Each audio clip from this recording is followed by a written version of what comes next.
A train reactor spitting fire. The NFT analyzer. Diving deep into projects. He's the crypto energizer. From mint coins to tokens. He's got all the. Good morning, fam. God, this song's so lame. I love it. I love it. How you doing, Jared? Good to see you, man. I'm doing good. I was sitting here bobbing and like jiving to the intro song. It is corny, but it's like oddly catchy too, man. Yeah. Did I tell you how I made it? No. You could probably guess. AI? Yeah. Yeah. Like that simple. Like literally fire a couple like keywords in it. Like show about NFT and crypto. The name of it's Chain Reactor, and it gave it a couple little things. And like every time I try to iterate on it and like put my own lyrics in or like change the style a little, I always go back to the first one. The first one's already like always cool enough, and It's a classic at this point. it's just crazy. You can do that with a click of a button now. It's so wild, dude. Dude, It's awesome. don't even get me started on AI. I've been using ChatGPT to like process APIs and data at a very high level and fast level. It's incredible. Oh man, dude, the world's changing, and a big reason's that, man, good to see you. You can't kick that cold, can you? No, Wow. I've just got like nasal congestion. Maybe it's just my natural sound at this point. This is baseline Jared. This is just the annoying sound you have to deal with. I dig it. So it's good. Quick heads up for people. By the way, GMs, all that good stuff. What the fuck is this? Hang on. There we go. Okay. I switched between a few shows and have templates, and I was on the wrong one. A quick heads up, guys. There was a little attack this morning on multiple sites out there. Compound, Polymarket, probably 5 to 10 websites. Some kind of like DNS attack, right? I don't know if those URLs were redirecting to maybe more malicious sites. TLDR, just be really careful what you're clicking on today. Hopefully this is already passed at this point, but it wasn't long ago that it was reported. Let's say just 90 minutes ago or so. So I don't have more details for you than that. There's probably details out there. Just want to put that out there. Be careful. Let's do a little quick, I guess, macro top stories, all that good stuff. I want to get to what you guys probably saw as the subject, the title of this show, which is, man, all about Chromie Squiggle 9999. It's so cool. It's I almost phrased it the end of an era, but it's not. I mean, it is the end of a collection. It's not the end of an era. It's not really the end of anything. It is just the completion. That's probably a better word, completion of the collection. But in so many ways, it lives even before it's minted, and it lives after the mint happens. So a lot to talk about with that. The iconic Chromie Squiggles collection, final piece of the collection being minted here in the next couple of weeks. Really cool stuff about that. We got the right man. You couldn't ask for a better person to be on here to talk about it, Jared, who is an expert in that collection and so involved in it. So can't wait to hear from you about that, man. You excited about it? I'm actually very excited because we'll talk about the dynamic that comes along with it, and it's just, I could ramble on for hours about this, but Snow partnered with Def Beef to write a crazy contract, and just the fact that those two are together for this last minute, it's like something incredible. Have those two worked together before, Def Beef and Snowfro? Because you see those pairings sometimes, and you're like, oh, it's like a dream team, like. So I know, I mean, when Def Beef did his Patagonia hash marks, I know Snow was part of that. And I know that like they've hung out, but I don't know. Like Def Beef has not released on art blocks at all, if that's what you're asking. But I mean, they're two geniuses within the digital art space, so yeah, they get on pretty quickly. Man, it's so cool. Def Beef is like one of my all-time faves. One of the first like artists I got into when I got into this space. Like saw his, just saw the generative audio stuff he was doing, and I'm an audio guy, so when I got in and I saw it, I'm like, oh my god. Like, oh my God, that was one of those things that helped this all click, helped everything in the space click. And yeah, seeing them together it's such a cool pairing. Oh, good question. We'll get to that. Yeah, we'll get to that. Yeah, I mean, speculate. You can always speculate. I'll never do the financial advice side, but man, Henry mentioned on the afternoon show, by the way, he's referencing decentralized, a rune over on Bitcoin, if anybody is not aware, from the CyberKongs. They do have something coming later today. So Henry, we'll talk about it on the afternoon show, of course. Henry gave us some teases today, some kind of puzzle, some kind of experience leading to something which, we did the little wink, it may be a PFP. We're guessing it's a PFP over on Bitcoin. If there's not a lot of hype out there yet, it's because it's been pretty quiet. Just these really light teases. We'll see how things look, once the announcement's out there and us DJs start getting our hands in there. So it should be fun. I've not seen any candles. Okay. All right. We'll get to that stuff later. Maybe not this episode, though. Again, like heavy art focused. I do want to look at crypto real quick. See how things are looking. CPI came in lower, which is great. It was interesting. I don't really focus on that stuff too much, as important as it is. It's obviously very important, but I did read just a couple quick headlines. It's really the price of gasoline that helped drive that lower. Cost of food, cost of housing, actually all up. So if you don't leave your house like me, if you're a proper degen, guys, you probably aren't feeling it at all, right? It's probably expenses actually probably are feeling higher right now. But what can you do? The market seems to like it. Although Bitcoin's been incredibly strong this week, I've been shocked, and I've said it pretty much every show. Shocked that the price of Bitcoin has been so stable, with Germany selling hundreds of millions. I mean, at this point, they're going to work themselves up to probably close to 2 billion worth of Bitcoin sold over the past couple of weeks here. Pretty wild. The fact that throughout this sell-off, we're hanging around 57, 58K. Looks like I'm hoping we hit 59K. Honestly, we're all hoping it crosses higher. If you care about short-term, whatever. But point there is, man, the market has held up so remarkably well considering all that sell pressure. So you see it yet again today. And again, that's likely to do with those CPI numbers coming in lower. So great to see that there. ETFs yesterday, by the way, too, 147 million in inflow. So really strong past 4 days here. 4 days. Yeah. So a good week after. You guys remember just 2 weeks ago, we had just every day it was outflows outpacing inflows. So really rough stretch. We have rounded that corner. Only other hurdles right now is the Mt. Gox Bitcoin, which is going to be a problem. But we'll see how much. Again, we absorbed the German Bitcoin sell-off so well, it may not be an issue. So we'll see. And then a quick check of the NFT market. I do want to show you guys something cool, oh my goodness. There's some really funny Polygon collections out there. Oh my God, there's 2 of them now. Jared, I don't know if you look at the Polygon ecosystem much. I only see it really because they show up on the leaderboard, but there's collections out there that it's like they're not traded on marketplaces. It's like all directly through the contract or maybe another way, but it's pure money laundering. And again, if they're not done on a marketplace, nobody's ever going to know that that's going on behind the scenes. But because we're crawling the blockchain, we just pick it up automatically. We see when big amounts of money are being moved. It's super, super interesting. I like to see it. But I don't like seeing those guys leapfrog legitimate collections. So we'll end up blowing these away. I think it's all part of the game. I mean, I'm not an advocate of it, obviously. But, scammer's going to scam. And it's about legitimizing the space overall, man.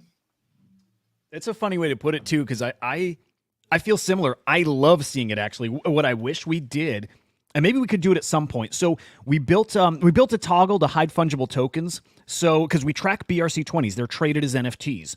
And some people really don't like seeing BRC20 bundles counted alongside traditional NFTs. So we put the hide fungible tokens filter. I want to have a filter that just allow everything: wash trading, fungible tokens, the money laundering type stuff, all of it. I just want to see all of it and see what stacks up against what and how much and all that. I want to see it pure. I would call it degen mode. I would just toggle that on and you see everything. And then if you don't want to see it, just toggle it off. That'd be my preference. But yeah. Otherwise, I mean, my thing is, like, it happens in traditional markets. We just don't see it because it's not on the blockchain, right? In traditional markets, would you see it reflected somewhere? I think it'd be hard to track, but at the very least, like money laundering for like like when you drive by at least for me, like a strip mall, and you're like, oh wait, that such and such store has not had a person walk into it for the last 5 months, yet it's reporting. It's kept its doors open for 20 years. Yeah, that's a good point, actually. In fact, to me, it highlights just how awesome this tech is. The fact that you do see it, you can't hide it. If you're truly looking at the blockchain, you can't hide this stuff. So maybe you don't want to do that because you're going to get caught. And maybe these guys don't realize that. But maybe we'll help them realize it sooner rather than later. Otherwise, send it. I'm not familiar with, but is your top NFT collection over on Solana, actually. Right behind it, Mochaverse, who just had their token claim live today, their Mocha token, which, in my opinion, is going to be a really big deal, a really, really big deal. You know, proponents of the open metaverse. I love that term. It's similar to how, I said Def Beef and actually Snowfro helped me understand art, and actually bigger than that, they helped me understand NFTs. I mean, they were the guys I was looking at very early on. Yatsu from Animoca helped me understand this concept of the open metaverse, and so interoperability, and I love it, and I believe in that too. So I love seeing them do well, and so I think their token is going to be something that really does bind this ecosystem together, depending on how they use it. But I think that's what they'll end up doing. Love them. $100 million market cap, by the way, on this token, which feels low for somebody that big. I love it. I say bring on the more realistic market caps. Let the builders build, and the value comes. To me, 100 mil, actually, maybe, considering what we see out there, in shit coins and meme coins and all that stuff, feels really low. I love it. I love to see them maybe in an underdog spot. If you consider 100 mil low, it's not a little amount of money. I mean, it's 100 bil's a number. So just some color around that. Dude, let's get to the art. Let's freaking do it. And do you have anything to say about that? No, I'm just dying because there's an art project called Botto. I think they have like a $10 million market cap, and I feel the same way. I'm just like, how? I mean, they're selling art pieces for like 5 to 10 ETH on a weekly basis. I'm like, how do people not see this? 10 million. And you see a lot of meme coins go up, and they 100, 200 billion dollar valuation. You're just like, whoa. How are we not giving attention to something else? But it just doesn't make sense, does it? It shows how, I'll just say fake. It shows how fake a lot of this space is. And nobody's surprised. We all know it. We know it. But I'm excited to see more realistic numbers. I am. I would phrase it as like it just shows where the attention's at, right? Like I think like when you're seeing meme coins with that much of a market cap, it's really about attention, and it's something I fight on a regular basis of like how to bring attention to meaningful projects, right?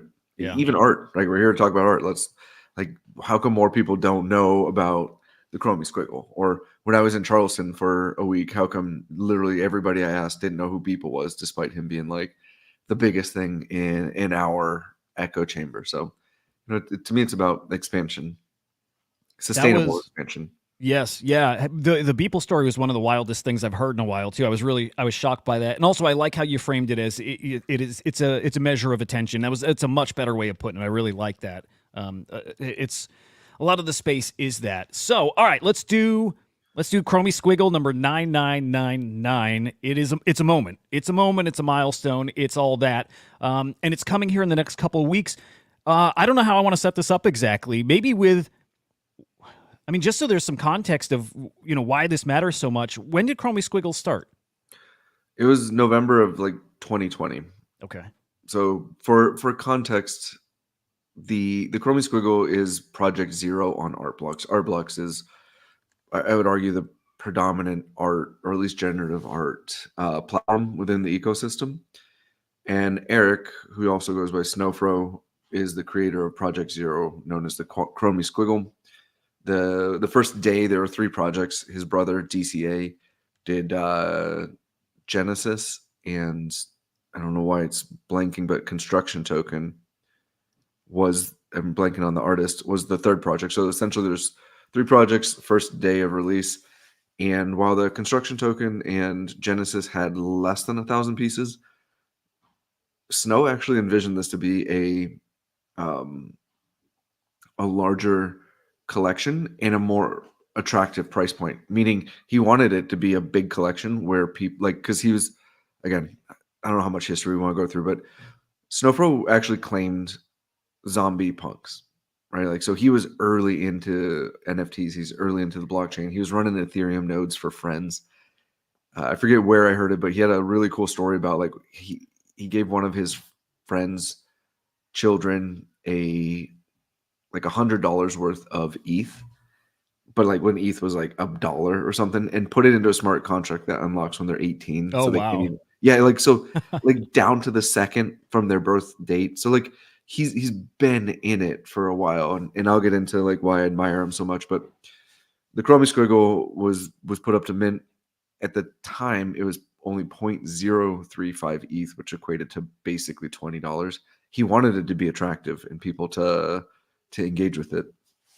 And so the mint was open for months and months, and people were minting them. But then he paused the mint around, I think it's like 7,000 or 8,000 mints out of the total 10,000.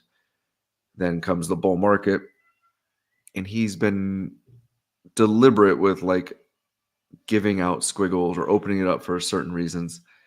So luckily the mint has persisted, but it's kind of been like part of his journey in explaining like how this is.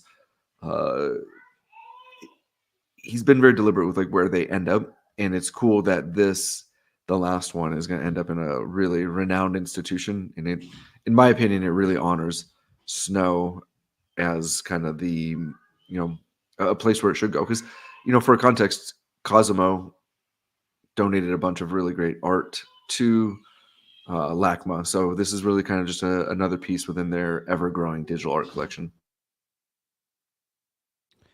All right, so a couple questions here. He started minting Chromie Squiggles, and you said he paused it around like 700-800 mints in, or was that 7,000 or 8,000? 7,000 or 8,000. Okay, I was wondering, was it so early that there weren't so many buyers back then, and if it got to that few hundred, it's pause it, but 7,000-8,000's most of the collection. It's 70-80% of the collection. So yeah, but his big thing was like he wanted to be accessible to people, and I thought it was really intriguing that like especially it's a really interesting analogy today about like his conviction in the art and what he's building, because right now it's like, oh, if you don't sell out, like cut the mint, do this, there's all these like perception issues, and he's like, the art's the art. I want it to exist. And I mean, even in like art block spaces where there'd be like 12 people on it because nobody knew about art blocks, like he'd give away a Chromie Squiggle mint. Like I've talked to people who have legit like gotten Chromie Squiggles from being in these spaces that at the time. And then he just gave them away. Like I think he gave Squiggle DAO 10 mints, right, to help start him up. And actually, one of the mints, it's a really fun fact, was the hyper bold that they have, a crazy rare, arguably $1 million piece. Wow! Just minted it and gave it to Squiggle DAO. Wow! Oh, that's crazy. Wild. That's wild. Yeah, I would always hear those stories, and to some degree they have and will continue to become like these legendary stories. Like people forever will tell the story of how they got their Squiggle, right? If it was a gift from Snowfro, and again, he did a lot of that. I know I think I told you this in the past here on the show, but he gave one to the founder of Crypto Slam, right? He would reward people who are builders here in the space and that he would interact with and appreciate all that. It's such a cool thing. I also love, back in 2020, he saw the vision for how big this would get. Just the space as a whole, the type of art movement that was happening. So he had that vision to make it a 10K collection. And that continues today, like with his friendship bracelet collection over on, is that Arbitrum? I feel like it's Arbitrum. No, that's ETH. That's friendship bracelet is ETH, and then he did Heart and Craft. Oh, maybe that was the one. Is that Arbitrum? Okay. Yeah, with Prohibition. That's it. And as best as I remember, those are open edition, right? There's no cap to it until he decides to turn it off? For Heart and Craft, that's correct. Cool. They've been pretty open. I think it's like a 0.001 mint cost. So it's like, I don't want to say it's nominal, but it's definitely more attractive entry point, and they kind of have the contract capped at 1 million pieces. Mm-hmm. So we'll see if we ever get there. It'll be fun to see if this social experiment comes back. Yeah, and the attention goes back. I just love that. I love that approach. I love the just as many people as want it should have it. And yeah, Heart and Craft is cool. I'm probably misremembering certain things, but I feel like that one also you could get. Oh, I might be wrong. I was thinking there was a physical along with it. Maybe I just saw people printing out their own, these blocky hearts, and they're really cool. They're really cool. So it comes with 3D printing instructions. So you could literally hook it up to your 3D printer, and it would print all, because like so for reference, it's a heart, but in it are little blocks at different heights. And so you could print it out on your 3D printer, and then although the blocks have different colors based on the algorithm and a few other things. But yeah, it's pretty cool. I love it. I love it. And then, yes, now I'm remembering the friendship bracelets. I faded them. I didn't buy one. I thought at the time too big of a collection. And of course, as soon as it's over, I'm like, why didn't I buy one or two or however? They're really, really freaking cool. Like they're excellent. Okay, so Squiggle 9999 minting. I don't know if we have an exact date yet, but we have a go live date for the smart contract. The contract is that okay? Well, let me set that up. Even there is. I don't even know what to call it. There is going to be a feature here with this final mint where you can sign it. Sign the piece itself or just sign something. This experience. So there's a contract being made so you can actually sign Squiggle 9999. And the way you're doing it's super cool, right?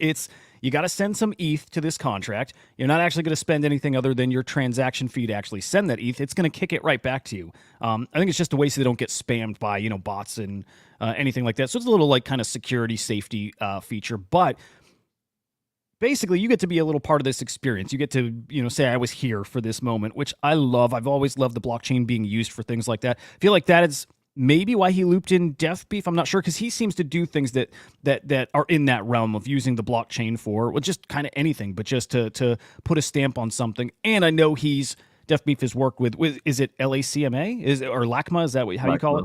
Yeah, LACMA. it's the Los Angeles County Museum of Art. Got it. Okay. Do they put out a date for when that piece is going to be minted? I don't, but I can't say some stuff, so it's not Okay. it's not public. We got an insider here. I get it. No, that's cool. Well, it's coming soon. Is it safe to say it's coming in the next 2 weeks? It's soon. Yeah. Okay. Yeah. I love it. And then at LACMA, is it okay? It's an NFT, obviously. It's a digital piece of art, but do they have displays there? Is this a physical location too, or is this completely digital? Oh, LACMA? Yeah.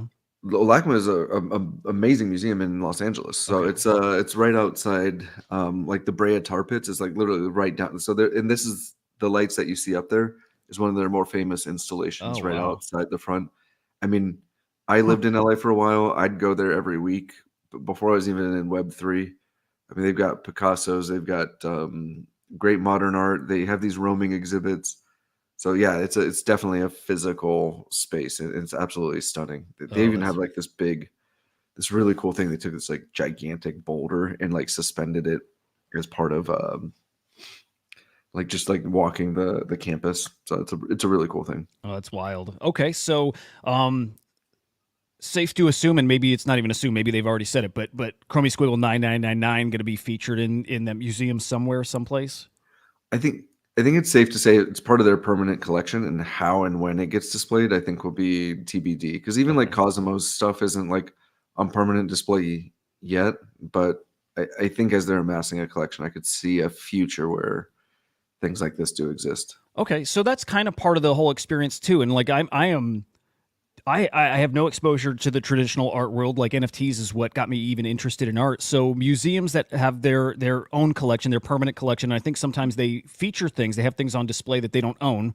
In a way, maybe they're lended. I don't know if there's any like financial side to like how that works, if people pay to feature stuff in the museums. But either way, point there is, even just because they own something doesn't mean it's out there on display. And maybe there's such big events and they're so special. Sometimes they go for limited times. Is that roundabout how it works? There's no like set precedence, but I will say that there's stuff that's more on permanent display, right? Like especially at LACMA, like there's statues. It's not like you're gonna move a statue around a ton.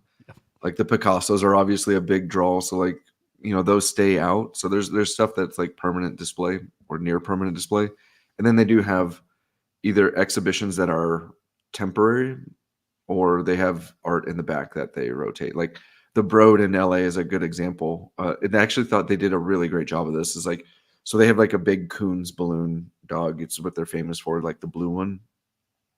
They have a bunch of like Liechtenstein and I mean, even like Murakami, like there's just really great art, modern art, right? Like on the walls.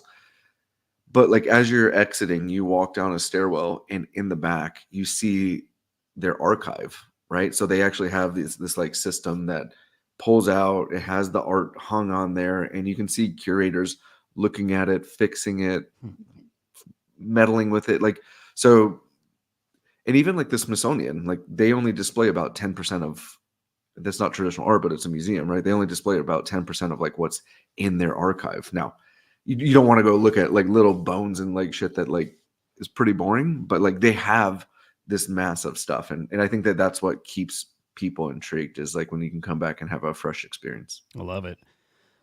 So 999, I mean, it's going to be an iconic piece, and now it's at a pretty iconic location, which is just so awesome. I'm going to be sending in my ETH. I'm signing that. There's no chance I miss it.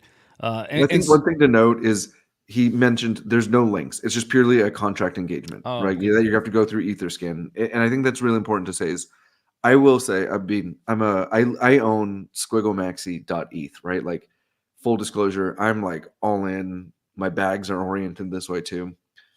But at the same time, I was not there for the original mints. I had the luxury of minting one through Venus over Manhattan at a later date. So I have my one that I minted. I unfortunately minted another one and sold it, but like, hindsight's 2020. I have my one. I think this is a really cool way to engage the community, which Snowfro is an incredible individual with about inclusion, to be able to engage with the contract and have your stamp on the final mint, should you choose to do it. I think that there's something really fun about participating, and especially at just the cost of gas, doing it on a Sunday when it's like 40 cents or $1.25.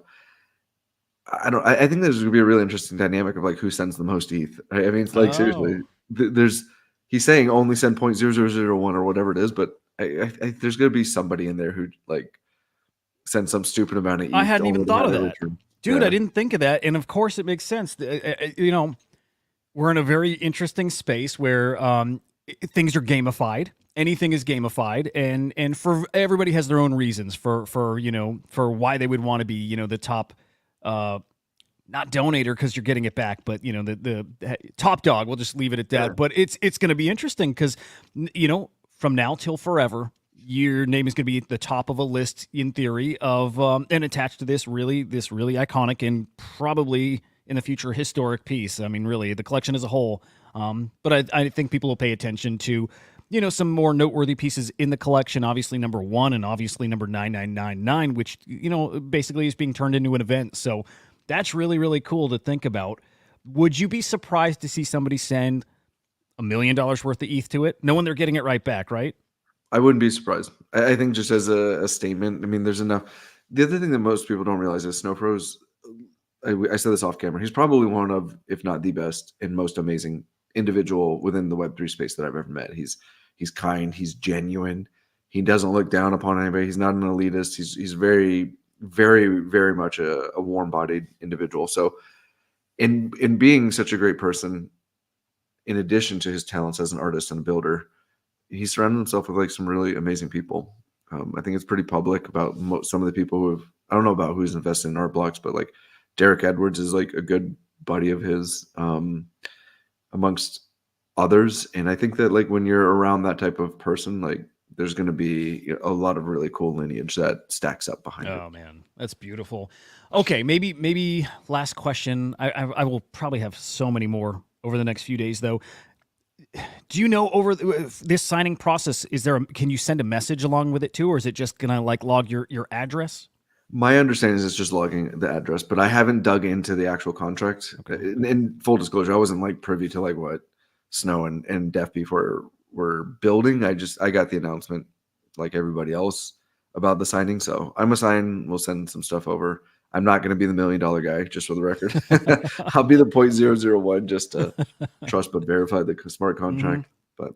But I think there's a really interesting opportunity for people to engage and potentially on a historic piece, and one that will likely hang, at the LACMA in some sort of digital form at some point. And I'm sure that there's going to be a story with it. I mean, like when I minted mine with Venus, it was Venus over Manhattan's a traditional art gallery. I meant to ask what that was. I'm glad you're. So it's a really, they're in New York. The head of it was, working with Snow for a little bit, collecting, placing stuff. But they did like, I think it was like 300 mints. And you could actually like watch yours come off with a mentor. It was a really fun experience. And then it came with actually I'll bring it over here. Oh, An heck actual yeah. physical. So this was my mint, right? Oh, so cool. Right, and it came with infinite objects for anybody who's not. So I mean, you can see like Squiggle 9324 signed by Snowfro. So like it was a really cool. And all, what's even better is like all of the proceeds went to charity.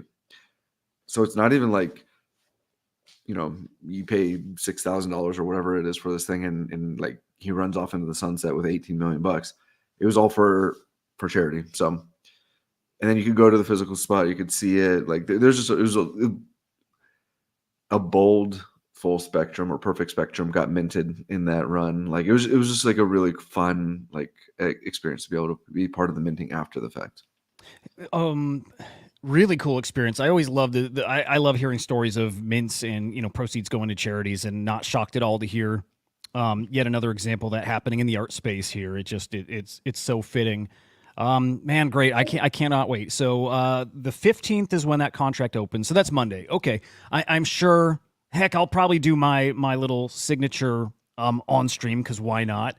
And Yeah, if absolutely. you do get to send a message, you guys help me brainstorm what we're gonna send over to him. Maybe we just sign it from the community here. But yeah, we'll do that live. I'll keep you updated on when that's open and any other details there. But so cool. Also, this is reminding me, somebody had a nice snipe and then flip in the Chromie Squiggles collection in the past like week or two, right? Yeah. What was what's the story there? Let me see if I can find it, by the way. Yeah, you could probably go into the recently sold. It's the pipe. So the one that's on screen is ribbed. There's 6 different types of squiggles for reference. The one I showed up was quote unquote normal. Right there. That it, yeah. 1434. So the pipe is unique in the sense that it has like it's almost like a barrel. It's intended to look like a copper pipe or a metal pipe, where you have that like thicker outside and then the color persists through what would have been the inside ring of the pipe, the inner diameter. And they're rare, man. I forget how many. I should have probably prepped for this. I was hoping it would come up. It's one of the rarest types. The hyper, I believe, is the most limited, but it's next on the rarity level. There's just it's extremely limited. Is it the pipe trait that's the Pipe rare trait. trait? Okay. Yeah, 185. Yep. Okay. Right. So I mean, there's only 185 in the collection. These things sell for traditionally 30, 40 ETH. And the fact that somebody listed it Ouch. for 5, it was bought within seconds. So like obviously somebody's bought, got it, and then sold 12 hours later for 12.5. Wow. I mean, to have a pipe in your collection is especially if you're doing like a set type or a type set. I mean, like the 6 that I referenced, like it's hard and it's expensive. It's definitely the Achilles heel of the collection. So the fact that this was sold into, or listed at 5 is like absolutely manic. I haven't done any research into the seller because I was on vacation and away from my ledger, so it was very painful to see this pop up on my listing bot and then not not have a chance at it. Yeah. Yeah. Like, ouch. If you were to guess, okay, I'm trying to picture some scenarios of why that's listed so low, and of course, people sometimes just need liquidity, but 5 isn't the floor, so I think that was listed above floor, unless they were doing at the trait floor, which still feels low. It still sounds low. Is that somebody just not realizing what they have potentially? I feel like if you're listing it for 5 and not the floor, you know what you have, but you're going for instant liquidity is my guess. Again, I haven't done any research into who sold it or like the wallet's history because I'm just pained by the sale as a longtime Chromie Squiggle collector. Well, nice win for whoever did buy that. I could never wrap my head around why somebody would do that purposefully, and it didn't take long to, if I just sat and think about it, why that happens, and the scenario, guys, and this is more for anybody who's newer to this space. Some people are in this to collect for sure, but maybe some people also do the financial part, like speculating on things. Man, if you're tapped out, you don't have a lot to work with. You're not very liquid, and you have a piece that is pretty darn liquid, and you believe you can make a lot more money somewhere else in the very short term immediately, and you just need it. That sometimes is why this happens. So that could be, who knows, purely just guessing here, but Yeah, could be. I just That's a looked it scenario. up. There's only 2 listed, and they're at 15 and 20 ETH, right? So Other pipes. yeah, other pipes. So I mean, they probably said, "Screw it, I want to move it." Ouch. Yeah. If he listed, well, I was just gonna say, if he listed for higher, would he have gotten it? And clearly, yes, because it was flipped a few days later for 12 and a half. So yeah, The 12 and a half is kind of interesting that it flipped so quick, given the fact that like there is one at 15. But generally speaking, yeah, I think they could have easily gotten 8. I mean, half the floor. The third of the floor is really aggressive, but yeah. I mean, Yeah. again, you never know what the people's life situations are. It's unfortunate, but I hope that the seller is doing it right or feels good with their buy. Yeah, in the end, you just hope everyone's happy with this. It is what it is at this point. Hope everybody's good with how it played out. I just love those stories for whatever reason. Like, it's just it's never a dull moment in this space. It never is, and these kind of things happening here and there is part of why. So it is fun. Speaking about, You know what? I'm going into the history of this real quick. Last note there. What's really interesting is they bought it for 5 WETH 3 years ago. huh, So I don't know if they were like break even. practicing their 1 ETH equals 1 ETH practice, or maybe they thought from a tax purposes like they're showing 0 gains. I mean, I don't know. Interesting. I love that. Again, I just love these little things that come up, because then you do what you're doing. You do some digging and you start unveiling that story, and man, really, really interesting stuff. All right.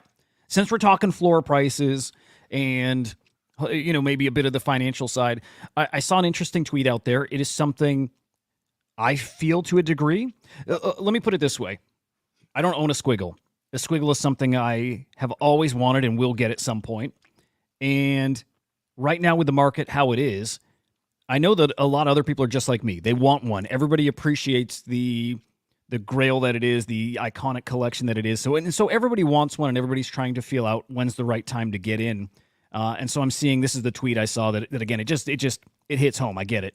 The constant struggle between wanting to own a Squiggle and then also believing they're going lower. And that's not a comment on Squiggles. It's just a comment on the market here, right?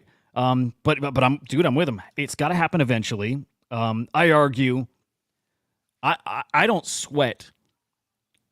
Maybe on a smaller piece, I don't sweat. Like the difference of like, should I buy it now or should I wait till it gets like 0.05 ETH cheaper? Like, I don't stress about that kind of thing like I used to, right? I don't. I will overspend even if I think something's going lower, because I just want it. I just want to have it now, as opposed to risking. And to me, sometimes there is a risk that this market turns around and at some point it goes. These things move again, and you may not have that chance again. That's the thing that stresses me out more.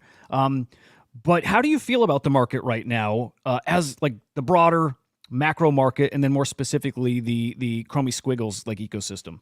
The broader macro, full disclosure, I deployed a lot of personal funds in the recent dip. I think I caught Sol at like 128. Oh, hell yeah.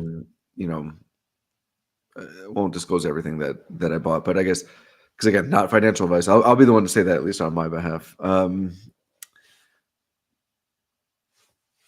I am cautiously optimistic, but like overly bullish. Like in my heart, I'm just so excited. The last time I had this much enthusiasm for the market was around February, March, April of 2020, which is COVID. And I remember buying Ethereum at 103 and just being like, man, the downside risk is there. Sure, it can go back to 40 or 50 bucks.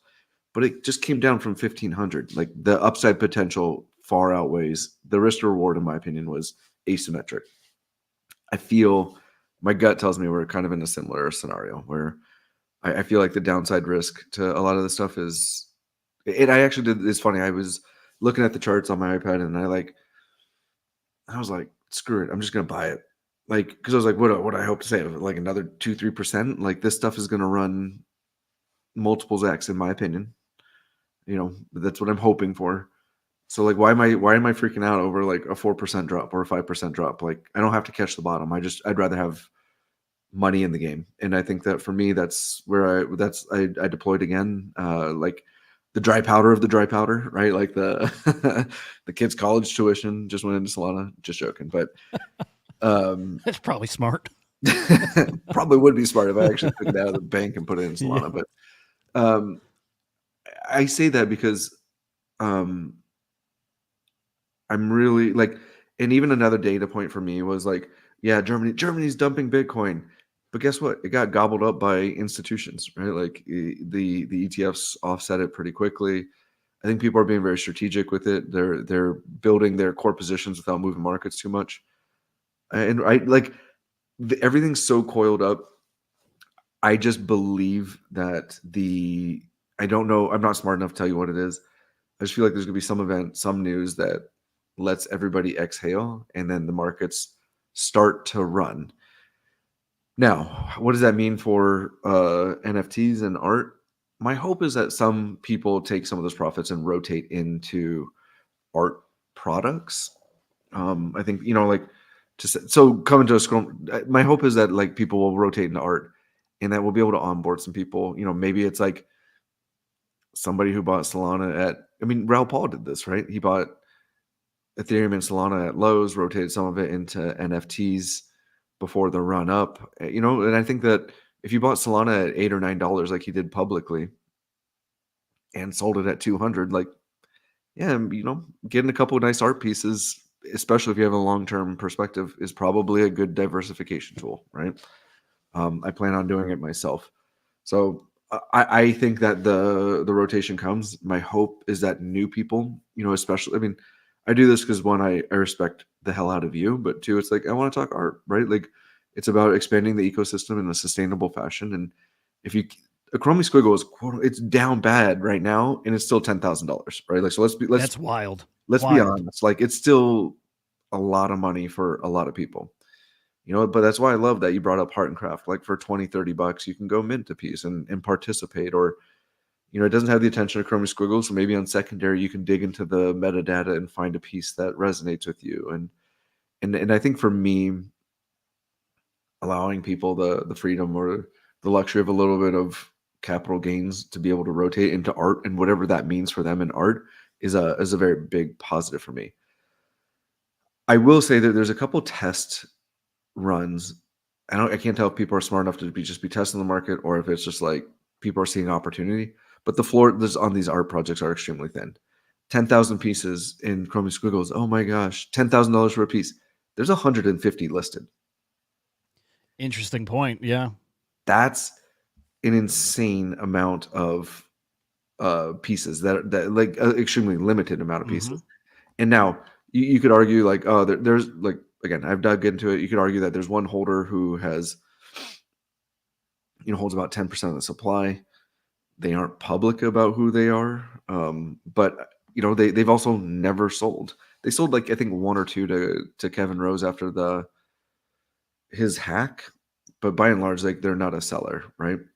And if you've held on to a Chromie Squiggle and not sold one for this long, chances are you're not going to dump into the market, right? Right. So I say that because I feel very secure with it. I have a long-term thesis, but one of the things that I shared with you before we started clicking record or going live, that a very prominent individual out of Switzerland contacted me about my thesis on Chromie Squiggles and asking if it's changed at all. And the short answer I wrote out a 1 hour thesis of an email, and it's not just because I type like this, right? Because I wanted to be well thought out. And I ended the email with like, as a matter of fact, I'm more bullish than ever. And yes, it's down bad in ETH, but when you look at it in a USD term, and again, we could have the 1 ETH equals 1 ETH discussion. Prefer not to, but we can if you want. It's been in a range between 10,000 and 20,000 for a floor squiggle for ever since the 2021 blow off top in art. And you can pull it up on Article, you can see it. So yes, it's down a little bit in ETH, but for me, this is healthy consolidation in the art market, and I'm seeing it almost. So the individual, I love charts because I have my feelings and my gut, but I like to have like the confirmation as one of the points is being data. Guess what? Fidenza's ranging 75,000 to 150,000. ringers ranging 50,000 to 100,000. And what was one of the points I use is the last time Squiggles dipped this low, I remember looking at them, and yeah, they were 5 ETH floor, but it was the equivalent of like $6,000, 1,200 ETH. People came in and bought it up, and it was curated, and a few other funds that like stepped in and really bought the dip on that. My thesis is like, again, whether it's Hive Mind Capital or some other people, maybe it's just a buyer, right? We've seen JDH buy a Punk and paid up for it, right? We've seen Canvas come in and buy Punk number 2. Such an arbitrary thing to collect. This was just a week ago, I think, right? Yeah. And again, but it's historic, right? Like, and I think that's what's intriguing to me is like there are whales, and when they decide to deploy the money and they just decide to deploy it in there, there's the floors are incredibly thin. So the data point I use is I love the project. I love the artist. It's Automatism by Yazid. Oh my goodness, love him. I love it, right? And it's been sitting around the 0.2, 0.3 floor forever. Somebody came in and deployed 14 ETH against the project a couple weeks ago and drove the floor all the way up to like 2.3 or something silly like that. Now, again, it filled in, but I mean, that's just proof. You could literally 10x the floor. It went from like a 0.2, 0.3 floor to like 2.5. I mean, and that was with 14 ETH. Yeah, this space moves fast. It moves violently, especially like you said with Squiggles 150 listed. Those can be gone in an instant, and most likely. And I don't say this to be pumpy. Like it's not like that. It's just we've seen it. We've all been in this space for a long time. I think years at this point. That is how this market moves. When people get liquid, and what's going to happen is everyone's going to get liquid all at once. Everybody's going to make gains all at once. It's going to be Bitcoin hitting those all-time highs and ETH doing the same thing, and everyone's going to be happy. This whole space is going to be chasing these Chromie Squiggles at some point. The same way they're going to be chasing CryptoPunks. The same thing. Those are very similar in many ways, those two collections, where I do think that Squiggles are the punks of art. They feel like that to me, if not damn near the same. They're very similar as far as the respect and regard people have for them and the desire to have that in their collection. So, I mean, I'm looking at the floor depth on Article. I know I brought it up before with you, and I guess I should say full disclosure. I'm in negotiations to be an advisor to them, so I got to be careful. What's the platform again? Article artacle.io. They have this really great analytics tab. If you just look up Chromie Squiggle and scroll down, there's 37 sales on Chromie Squiggles, which I mean, again, it's a lot of money. Until the price 2x's, right? I mean, and then it gets pretty, but that puts it at roughly a 70 floor. I mean, I've seen when this market heats up, I've seen 50, 60, 70, 80 sale periods within the the Chromie Squiggle collection. Yeah, so go over to the analytics. It's right above that orange line. And what's really cool, so you can see, click all. Yeah, so you can kind of see like the true price action. Then you can flip between ETH and USD. And I usually zoom in. I zoom in after the art blocks run, so you kind of get, and that's the one I'm saying. You can see the level, the bandwidth. But if you scroll down, it gives you floor depth, which I think is a really, really cool. Right there. And if you just click on the toggle, from the blue button, that's distribution to floor depth. It tells you like there it is, 22 sales, and it's up 50%. So to your point, like, could it go down? Sure, but if you look at it in USD terms, it's sitting at that historic low or support line of 10K. Does it dip to 7K? Maybe. But I would argue that the upside potential outweighs the downside risk at this point. I mean, but again, if you're holding on to ETH and your play is ETH, fantastic. But I think if you're looking at, like, I reside in the US, I pay taxes in USD. From a USD perspective, the Squiggle itself is at a attractive price point. I'm curious, you guys. God, I keep wanting to say it. Only the past 2 days, I keep wanting to say chat. But I'm curious, you guys. Who has a Squiggle? Who's looking to get a Squiggle? I would imagine everyone And if not, I'm curious why not. But I'm just curious. This is just for me, wondering who has one or imagines, pictures yourself having one here at some point. Doesn't have to be now, immediate future, but just curious who sees this being in their collection. The names I recognize here, I think it's probably a yes from everybody, even if they can't reply right now. But I think it's just one of those things. By the way, we've got 10 minutes left, and I absolutely want to get to you and your project and Delta Sauce. I guess we could wrap up Squiggle Chat. Any final kind of thoughts there? Any other little nuggets? No, I think with Squiggles, I mean, I'll offer this. I've helped a lot of people buy Squiggles. If you're interested, there's a lot of different traits. There's a lot of different things that are maybe not as obvious. And if you want to onboard, I had the fortune of having some really great mentors within the Squiggle ecosystem who helped me with my buying decisions. And part of my pay it forward is I would be honored to do the same. So if anybody is in the market, I'd be happy to help out. I have a lot of different theses around this. I think it's gonna be historic. I put a couple in ledgers for my boys. That's incredible. That's so cool. Like, this is either gonna be not worth anything, or you guys are gonna be able to tell your friends you have a Squiggle, right? I have a feeling it's gonna play out that way. By the way, is there anything? Well, there's a couple of things. I was going to say, is there anything more fun than helping somebody choose art and, learn a collection? There's something that's so freaking fun and rewarding about that. Just introducing something that is special, and then ultimately somebody else is able to see that. I have a little experience there just through Tezos art and introducing artists, people to artists, artists to people. It's so fun, man. It's just, it's like you're just about connecting. Creating that emotional connection. So there it is. Here's one of the things that I collect on. I collect on something called Day Zero. It's not a public trait. It's a community-derived trait. But it's the first 541 Squiggles minted because they were minted the first day. Again, in a world where Squiggles, where projects don't sell out, if you can get an ID under 541 or less, it's a Day Zero and it was minted. I think that on a long enough timeline, this plays out to be historic, right? So they don't come up very often. Rob formerly with Foundation just posted about he acquired a Day Zero from working with some people at the Squiggle now. I just think there's something really cool about it. And I sold one of mine Day Zeros to a guy. I use it as the down payment to my house. But he got married on that day. So that day was important to him. And being able to go to the blockchain, say this was verifiably created on that day, and just the amount of connection that can get interwoven. And the other thing I will say is I meant to hit on this earlier. The Squiggle to me is very basic. And I don't mean that in a disrespectful way. I mean that it's so basic, it becomes relatable. I don't know about you, but I was a little kid and I remember seeing my first Jackson Pollock. I love Jackson Pollock. He's probably my favorite traditional artist. And I remember looking at my teacher and being like, why is this important? Why? I could do this.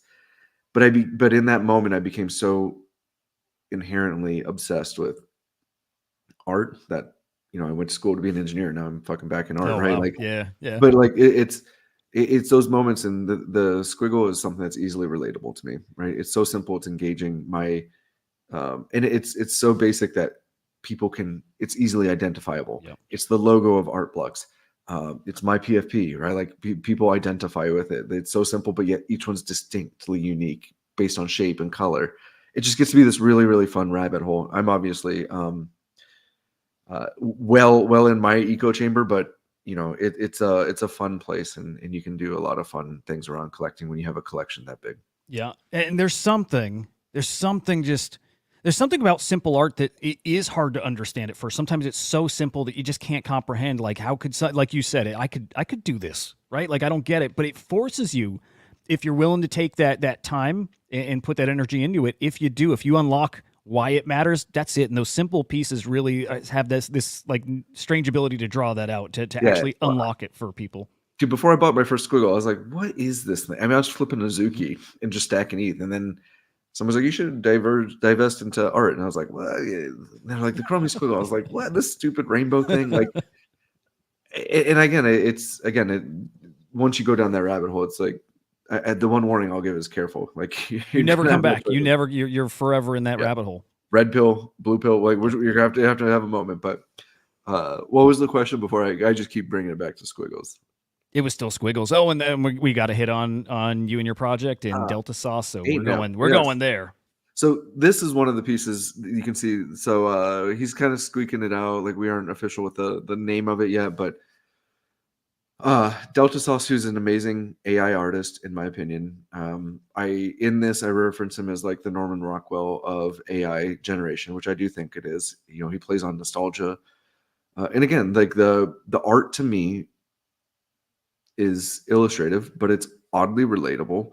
There's narratives. Like when you look at Norman Rockwell, he's famous for, you know, all of his like covers of different periodicals, and he did this like thing where like you could see yourself. He did Christmas scenes. He did a scene most notably of like a kid at an ice cream bar. Like when you start digging into these, like you start to see like, okay, like it's so fun. And so anyways, Delta Sauce, we haven't just determined the final collection, but let's say it's going to be roughly 500 pieces. It's going to be a long form collection. We haven't finalized pricing, but it will be a, you know, attractive price point. You know, it will be probably more than 0.05, but it's not going to be 0.25, right? Like we're going to price it very fairly. Our intent is to engage it. And one of the things that we're working with Delta on is legacy, right? Like he wants to, I mean, he's fully committed to the space. And so it's about expanding his ecosystem, expanding his collectors, and really putting art into the hands of people that are going to cherish the art. So this is a collection. It's going to be a long form. You can scroll through and you can start to see some common themes and some other things. But is there more than one output or iteration to look at? Yeah, if you go into Delta Sauce's feed, I'll kind of point a few out. Okay. Like I saw one pop up. That's what brought it up. Let's keep scrolling down. There's one with a frog that one. Oh, is that one? Yeah, that's one from the collection. That's awesome. But this is just, it's fun. Like it's an incorporation of like Pepe. It's an incorporation of like, that's Views, that one. His other collection. Oh boy. I love that. Yeah. Wait, is that's not even his, is it? No, no. It's he's replying to somebody else's. Got it. I love that you get to, I just love the way you interact with these artists and you see what tickles them. You know what I mean? Like, you know, just seeing what he's into just makes the whole experience, you know, a little closer of a thing. The full circle moment is, you know, I've had the pleasure of interviewing Snow as part of Collector's Corner, and that's one too. The one with the red spots. That's that's great. And one of the things, so you can see it's a very diverse, right? Like that the car scene versus this scene. I would have not guessed they're from the same collection. But like what's really cool is like when you see it all together, it becomes this cohesive collection. But each one's distinctively and independently his art, if that makes any sense. Yeah. So the other component, he's playing for something. That's another one right there with the TV. Man. You start to see a common theme. But I mean, he's exploring different things. This is a commentary on like Web3, where we're at. It's a moment in time. It's just been a really fun thing to get engaged with him. The full circle moment. Jesus, I'm all over the place. I had the pleasure of interviewing Snow, and he talked about the Chromie Squiggle wasn't just developed overnight. It was actually, he worked on the algorithm for 2.5 years, right? The ribbed wouldn't have been a ribbed if he wouldn't have had to play it. The bold was something where he was playing with this. And like, so all these characteristics came out of it. And so what I want to do is work with the artists, give them the time to properly develop their stuff. So he's been working on this since the release of Views, which is almost like 10 months ago, right? Oh, wow. So we've been fine tuning it. I mean, even last night we spent 2 hours just going through the outputs, you know, like critiquing it, talking about the cohesiveness of the collection, the distinctly independence of each piece. And when you're able to do that, like I think the net results, that's another one right there. Oh, that's so cool. Yeah. And I think that the subject matter, like again, he's touching on, you're starting to see like mimetic stuff like Pepe. Here you're like AI, humanity. Like for being a younger individual, he's just got a great pulse on culture and nostalgia. So anyways, it's I'm very fascinated. I'm very honored to be able to showcase again another one there with the you know what's funny now? I'm scrolling and I'm playing a little game in my head, like try to pick out what you think's from the collection, and I'm starting to see it. And I think that's what's really intriguing to me is like he's created Yes. I mean, he has this obsession with space. He has an obsession with like fantasy, and like it's been fun to watch how his prompts and his brain works into making this all come together. But yeah, August 8th, there will be an allow list. You and I talked offline. We'll figure something out. That's a yes. This and collection's looking incredible, man. yeah, it's fun. It's a really fun collection. And then he even plays into nostalgia. Like I'll give away a little bit. Like he has a series with like Game Boys in it. Like I don't know, it's like a Walkmans, and like it's just, and the way he integrates them into his art is just, it's incredible. Yes. It's pretty freaking fantastic. Wow. Do you think Delta Sauce would come and chat about his art? 100%. That'd be killer. Okay. Yeah, you just let me know when. Well, But yeah, he's so we're working on expanding it. 8.8 is going to be the release. The 8 nat pass holders will have the first run at 100. Nice. And then it will go into an allow list period, and then it will be public for the remainder of the collection. So we're playing with a couple different functionalities.